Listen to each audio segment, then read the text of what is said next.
Sir Ambati Rambabu అల్లుడు ఒక రకమైన వ్యాఖ్య చేస్తున్నారు. ఏంటంటే, మా మామ నికృష్టుడు, దరిద్రుడు అని చెప్పేసి చాలా రకాల మాటలంటూ ఒక వీడియో పోస్ట్ చేశారు. అసలు ఏ విధంగా అంటే ఏ కాంటెక్స్‌లో పెట్టుండొచ్చు ఇలా? అంటే ఆయన వీడియోలో ఏముందో చూస్తాం. ఆయన వీడియోలో ఏందంటే నా పేరు డాక్టర్ గౌతమ్. నేను అంబటి రాంబాబు అల్లుడిని.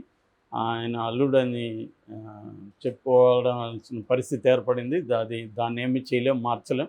బట్ అలాంటి నీచుడు, నికృష్టుడు, దరిద్రుడు, శవాల మీద పేలాలు ఏలుకునే రకం అంబటి రాంబాబు.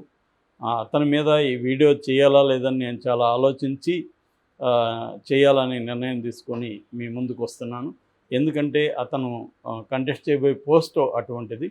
ఆ పోస్ట్కి ఎన్నుకునేటప్పుడు అతను ఎలాంటి వాడు అనేది ఉండాలి. కొంత నీతి నిజాయితీ ఉండే వ్యక్తులు ఎంచుకోవాలి. కనీసం అందరిలో అన్నీ ఉండవు, కానీ కనీసం 0.00% కూడా లేని వ్యక్తి ఇతన్ని మీరు ఎన్నుకుంటే ఖచ్చితంగా తప్పు చేసినట్టు అవుతుంది. ఖచ్చితంగా అతన్ని ఎన్నుకోవద్దు అనేది ఆ వీడియోలో ఉంది. ఇప్పుడు ఈ వీడియో నేను ఓటేయాలనుకున్నాను. ఫర్ ఎగ్జాంపుల్ అంబటి రాంబాబుకు నేను ఓటేయాలనుకున్నా. ఈ వీడియో చూసారు. నేను ఈ వీడియో ప్రకారం ఓటేయాలా వద్దా అనేది డెసిషన్ ఎలా తీసుకోవాలి? అతనికి తిట్టాడు తప్ప అతను ఎందుకు నీచుడు, ఎందుకు నికృష్టుడు, ఎందుకు దరిద్రుడు అవేం చెప్పలే. నువ్వు మామ అంటున్నావు, అతను నీచుడు అంటున్నావు, నికృష్టుడు, దరిద్రుడు. ఓకే, ఏం చేశాడు? అతను రాష్ట్రానికి ఏం అన్యాయం చేశాడు, ప్రజలకు ఏం అన్యాయం చేశాడో చెప్పు. పోనీ నీకు అన్యాయం చేస్తుంటే కూడా అది చెప్పు. అదేమీ లేకుండా అతను ఒక దరిద్రుడు, నీచుడు, నికృష్టుడు, ఓటేద్దంటే ఎందుకు ఇతని మాట వినాలి అన్న ఒక ఓటర్కి వస్తుందా రాదా? ఇది క్లారిటీ లేదు ఈ విషయంలో. సో వీళ్ళు ఇప్పుడు ఈ మధ్య ఏమైందంటే, తెలుగుదేశం కూటమి ఎన్నికలు దగ్గరగా పడే కొద్దీ రకరకాల అస్త్రాలని బయటికి తీస్తున్నట్టు కనబడుతుంది. సో ప్రతి ఫ్యామిలీలో కూడా ఇబ్బందులు ఉంటాయి. తెలుగుదేశం ఫ్యామిలీలో లేవా? జనసేన ఫ్యామిలీలో ఉండవా? ప్రతి ఫ్యామిలీలలో కూడా ఎవరో ఒకరికి ఏదో ఒక ఇబ్బందులు ఉంటాయి. అలాగా మామ అల్లుడి మధ్య ఏదో ప్రాబ్లమ్స్ ఉన్నాయి. సో దాన్ని బయటికి తీసుకొచ్చి అతనికి ఓటేద్దని క్యాంపెయిన్ చేస్తున్నారు. సో అట్లా నిన్న కూడా మనం చెప్పుకున్నాం, ముద్రగడ పద్మనాభం కూతుర్ని పట్టుకొచ్చి మా నాన్న జగన్ చెప్పినట్టు వింటున్నాడు, మా నాన్న చెప్పింది ఎవరు వినకండి, పవన్ కళ్యాణ్ గెలిపించండి అని. పవన్ కళ్యాణ్ గెలిపించడానికి కారణాలు అవి కాదు కదా. పవన్ కళ్యాణ్ గెలిపిస్తే రాష్ట్రానికి ఏం చేస్తాడు, గతంలో ఆయన వల్ల రాష్ట్రానికి ఏం మేలు జరిగింది, ఇది కదా ఎవరైనా మాట్లాడాలి. సో నీకు మీ నాన్న గొడవ ఉంటే మీ ఇంట్లో పెట్టుకోండి, నువ్వు వచ్చి చెప్తే నేనెందుకు వేయాలని ఆలోచిస్తారు కదా. అట్లాగే బూడిద ముత్యాల నాయుడు కొడుకు బూడిద రవికుమార్, నాకు అన్న కొడుకే న్యాయం చేయలేనివాడు ప్రజలకి ఏం చేస్తాడని అతను అన్నాడు. నీకు ఏం అన్యాయం చేస్తాడో అది చెప్పడు. సో ఇది ఒక ప్యాటర్న్గా తీసుకొస్తున్నట్టుగా కనబడుతుంది కూటమి.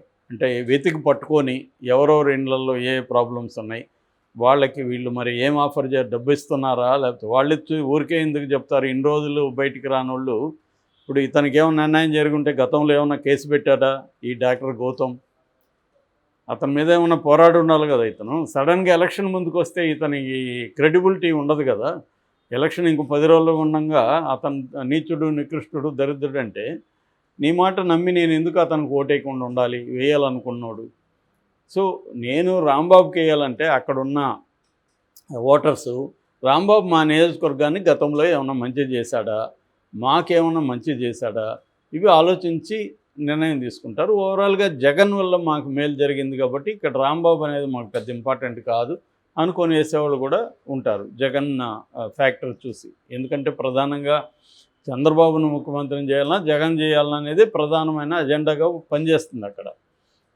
సో ఆ యాంగిల్లో చాలామంది నిర్ణయాలు తీసుకుంటారు. అయితే లోకల్ అభ్యర్థి ఫ్యాక్టర్ కూడా కొంత ఉంటుంది. సో ఇప్పుడు వీళ్ళు ఒక వ్యూహంగా ఇలాంటివి చేస్తున్నట్టుగా మనకు కనబడుతుంది. మరి దీనివల్ల ఆయా వ్యక్తులకి ఎంత నష్టం జరగచ్చు, కూటమికి ఎంత లాభం జరగదు తెలియదు. కానీ అంటే వీళ్ళు ఏంటంటే గడ్డిపోచా కూడా పట్టుకుంటారు కదా. ఇప్పుడు నీళ్ళల్లో కొట్టుకుపోయేవాడు గడ్డిపోచ దొరికినా వీడు అది గడ్డిపోచ అనే విచక్షణ కోల్పోతాడు. ఏమో కాపాడుతుందేమో అన్నట్టుగా పట్టుకుంటారు. అలాగా 2 పార్టీల మధ్య టైట్ ఉండేసరికి వైసీపీ వాళ్ళు అట్లాంటి గిమ్మిక్స్ చాలా చేస్తున్నారు. వాళ్ళు కూడా ఇటు టీడీపీ వాళ్ళు, జనసేన వాళ్ళు పోటీ చేస్తుంటే వాళ్ళ పేర్లు సిమిలర్ పేర్లు పెట్టడం అట్లాగే చేస్తున్నారు. సో ఇది కామన్ అయిపోయిందన్నమాట.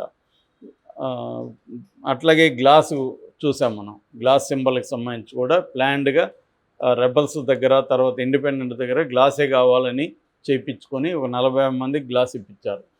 వైసీపీ వాళ్ళు రకరకాల స్ట్రాటజీ చేస్తున్నారు. తెలుగుదేశం వాళ్ళు కూడా చేస్తున్నారు. ఇందులో ఏ స్ట్రాటజీ మంచిది, ఏ స్ట్రాటజీ చెడ్డదని మనం చెప్పలేము. రెండోది మోరల్గా ఏది కరెక్ట్ అనేది కూడా చెప్పలేము. ఎందుకంటే మోరల్గా ఏది కరెక్ట్ కాదు అనే పద్ధతులకి వెళ్ళి మోరల్స్ అసలు థింక్ చేయాల్సిన అవసరం లేదు. ఏది పనికొస్తే అదే మోరల్. వాట్ ఎవర్ వర్క్స్ అని ఒక సినిమా ఉంది. అట్లా వీళ్ళు వాట్ ఎవర్ వర్క్స్ అనమాట. ఏది పని చేస్తే అదే. కాబట్టి ఇక్కడ ఇది కరెక్టా కాదా, మోరలా, ఇది అన్యాయమా న్యాయమా అనేది ఎవరికి లేదు. గెలుపు ఓటమి రెండే ఉన్నాయి. సో గెలవాలంటే ఏమైనా చేయొచ్చు అన్న పరిస్థితి వచ్చేసింది. అంటే యుద్ధానికి ఎన్నికలకి మనం సిమిలారిటీ చూస్తే యుద్ధంలో కూడా అంతే. యుద్ధంలో గెలవడం ముఖ్యం. అయితే యుద్ధంలో కూడా కోడ్ ఆఫ్ కాండక్ట్ని పూర్వకాలం కూడా పెట్టారు. యుద్ధనీతి అనేవాళ్ళు. అప్పుడు యుద్ధనీతి ఫాలో కావాలనేవాళ్ళు. ఆ తర్వాత కూడా అనేక ఐక్యరాజ్య సమితితో ఏర్పడినాక అనేక ఒప్పందాలు కూడా అంతర్జాతీయ జరిగాయి. అట్లాగే ఎన్నికల్లో కూడా కొన్ని కోడ్ ఆఫ్ కాండక్ట్ పెట్టి అవి తప్పితే మాట్లాడేవాళ్ళు ఉన్నారు. సో కానీ వీళ్ళు ఏంటంటే ఇప్పుడు ఇది కొంత ఎంబరాసింగ్ సిచ్యువేషన్. అంటే సొంత అల్లుడే చెప్తున్నాడు అతను వెధవని అన్న ఒక నెరేటివ్ని జనంలోకి తీసుకెళ్తారు. అందరూ ఇప్పుడు నేను అనలైజ్ చేసినట్టుగా లాజికల్గా అసలు నీకేం అన్యాయం చేశాడో నువ్వు చెప్పకుండా మమ్మల్ని ఎందుకయ్యా ఓటేద్దు అంటున్నావు అని అడిగేవాళ్ళు అందరూ ఉండకపోవచ్చు. రెండో రకంగా కూడా ఆలోచించవచ్చు. సొంత అల్లుడే వెధవ అంటుంటే అతన్ని ఎందుకురా మనం గెలిపించాలి అని అనుకునేవాళ్ళు కూడా ఉండొచ్చు. సొంత కూతురే నాన్నని తిడుతుంటే మనం ఎందుకు అతని మాట వినాలి, సొంత కూతురునే మార్చలేనోడు మనకొచ్చి చెప్తే మనం ఎందుకు మారాలి అని అనుకోవచ్చు. సో ఆ యాంగిల్లో ఉపయోగపడుతుందని చెప్పి వీళ్ళు దీన్ని తీసుకొచ్చారు. సో మరి అంబటి రాంబాబు ఖచ్చితంగా ఆయన స్పందిస్తాడు. యాక్చువల్గా అంబటి రాంబాబుకి నిన్ననే అక్కడ మాట్లాడితే ఆయన కొంత నెగిటివ్ ఇదే ఎక్కువ ఉందనేది చెప్తున్నారు ఆల్రెడీ. సో దాన్ని కొంత పెంచుదామని ఈ ప్లాన్ చేసినట్టుగా ఉంది. లేకపోతే ఇప్పుడు సడన్గా డాక్టర్ గౌతమ్కి రాష్ట్ర ప్రజల మీద ప్రేమ వచ్చేసి వీడియో పెట్టాడని అయితే మనం అనుకోలేము. ఆయనకేదో ఖచ్చితంగా అతని మీద కోపం ఉంది, ఇబ్బంది ఉంది. దాన్ని వీళ్ళు ఉపయోగించుకుంటున్నారు. సో ఇప్పుడు జగన్ ఫ్యామిలీలో ఎట్లయితే బయటకు వచ్చి ఇట్లు సునీత, షర్మిల చేస్తున్నారు, దానికి తెలుగుదేశం మీడియా బ్రహ్మాండంగా సునీత, షర్మిలకి వాళ్ళు ఎవరైనా వివేకానంద రెడ్డి హత్యను తీసుకుంటే వీళ్ళు బ్రహ్మాండంగా ఇస్తున్నారు. ఈరోజు కూడా మన ఓపెన్ హార్ట్ విత్ ఆర్కేలో సునీత అండ్ వాళ్ళ హస్బెండ్ నర్రెడ్డి రాజశేఖర్ రెడ్డి ఇంటర్వ్యూ ఉందని యాడ్ చూశాను. అలాగా ఎవరి వ్యూహాలు వాళ్ళే కదా, ఎందుకు వదులుకోవాలి? ఎలక్షన్ టైంలో ప్రతి వ్యూహము ఇంపార్టెంటే, ప్రతి చిన్న ఇది కూడా ఆయుధం కూడా ఇంపార్టెంట్. ఏది పనిచేస్తుందో తెలియదు. కాబట్టి మనం ఏది పనిచేస్తుంది అనుకుంటే అన్నిటినీ ట్రై చేయడమే. అలాగా ఇప్పుడు కొత్తగా మనకి అంబటి రాంబాబు అల్లుడు రంగంలో దిగాడు. మరి దీని ఎఫెక్ట్ అంబటి రాంబాబు మీద ఎలా పడుతుంది? అంబటి రాంబాబు ఇప్పుడు ఏం చేయబోతున్నాడు? అంబటి రాంబాబు కూతురు రంగంలోకి వస్తుందా? ఇది ఒక చిన్న స్మాల్ ఫ్యామిలీ డ్రామా మనకి రాబోతుంది అనమాట. ఇప్పుడు రేపు ఆయన కూతురు రావచ్చు. మరి ఆయన కూతురు డాక్టర్ గౌతమ్ సపోర్ట్ చేస్తుందా, లేకపోతే రాంబాబుని సపోర్ట్ చేస్తుందా? మరి రాంబాబు ఇవన్నీ ఆలోచించుకోవాలి కదా. సో ఇప్పుడు ఏంటంటే ఇవన్నీ గుణపాఠాలన్నమాట. నెక్స్ట్ పోటీ చేయబోయేవాళ్ళు ముందు వాళ్ళ ఇంటిని చక్కబెట్టుకోవాలి. ఇంట గెలిచి రచ్చ గెలిచి అన్నట్టుగా వాళ్ళ ఫ్యామిలీలో ఏమైనా ఇబ్బందులు ఉన్నాయా? ఎవడైనా ఇప్పుడు పనికిమాలినోడు ఒకడు తిరుగుతుంటాడు, వాడికి వెళ్ళి 50 లక్షలు ఇచ్చి మీ నాన్న మీద యాంటీగా మాట్లాడారంటే వాడు మాట్లాడతాడు కదా. ఎందుకంటే వాళ్ళ నాన్న వీడికి డబ్బులు ఇడు, వీళ్ళు ఇస్తారు 50 లక్షలు 20 లక్షలు ఎంతో ఇస్తారు, మాట్లాడేస్తారు కదా. పోయేదేముంది, ఒక వీడియో చేసి మళ్ళీ కాకపోతే సారీ నాన్న అని చెప్పొచ్చు.